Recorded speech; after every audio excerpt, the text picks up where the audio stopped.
Magandang hapon, maligayang araw ng mga puso. Lalong-lalo na din sa may mga partner at sa mga walang partner, darating din yan. So, ano naman itong i-share natin ngayon? Ito yung tungkol sa isang sakit ng mga lalaki. Alam niyo ba yung sakit na yun? Yun yung tinatawag na asthma. So, ano ba yung sakit na yan, yung asthma? Hindi po yan yung hika. Yan po yung kung tawagin sa aming mga kalalakihan ay sakit na asthmatitis. Doon sa mga barako, pinagtatawa nila mga kagaya namin may sakit na asthma. Yung mga pagkakataon na pupunta ka sa isang lugar, magpapaalam ka sa ganito, may bibilin kang ganito, may pagdidesisyonan kang ganon, ipagpapaalam mo muna sa misis mo.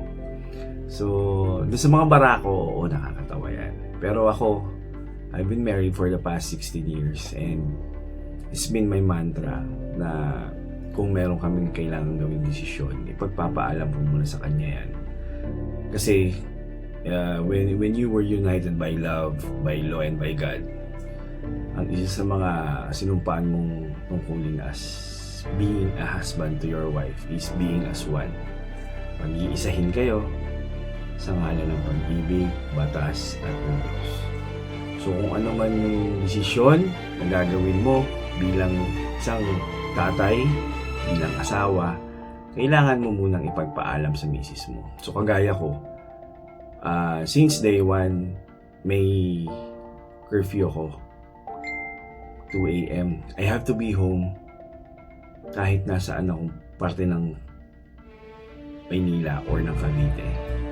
Kasi hindi dahil sa takot, hindi dahil matsunurin, kundi bilang respeto. Kasi agreement yun eh. May agreement kayo na kailangan sundin bilang respeto sa asawa. Na I have to be home by 2 a.m. kahit anong mangyari. Kahit nasan man ako o ano man lakad niya, I have to be home by 2 a.m. So, hindi naman perfect. Minsan, 30 minutes na late ako. Pero, para walang usapan, it's not, hindi ka under, hindi ka matsunurin, at hindi ka sunod-sunuran sa asawa mo. Yun ay ang pagrespeto sa kasunduan yung dalawa na you have to be home by 2 a.m. So, dun sa mga pagbili naman, syempre, it doesn't mean na may kinikita ka ay sa'yo lang yung pera mo. Kailangan i-share mo yan. Kasi actually, hindi ko sinishare eh. All of my income goes to my wife.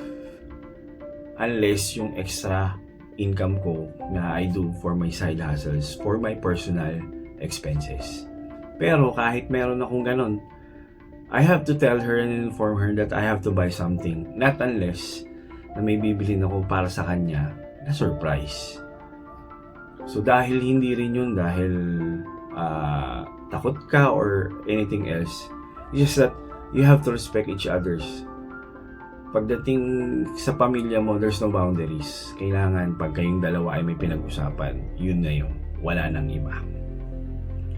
So napapanahon dahil ngayon ay araw ng mga puso para sa mga couples, sa mga magsiniirog, na-share ko lang. Kagaya ng sabi ko, ito ay isang life experience ko na ginagawa namin that we practice for each other para sa ikabubuti ng relasyon namin.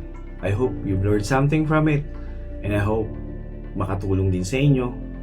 Hindi po ako nagmamagaling dahil wala namang magaling. So, Happy Valentine's for everyone. Stay in love and be faithful to your loved ones. Not for your wife only, but for your family. Yun yung importante. More than anything else, always take care of your family. Maraming salamat. Good day, God bless, and maligayang araw ng puso sa inyo.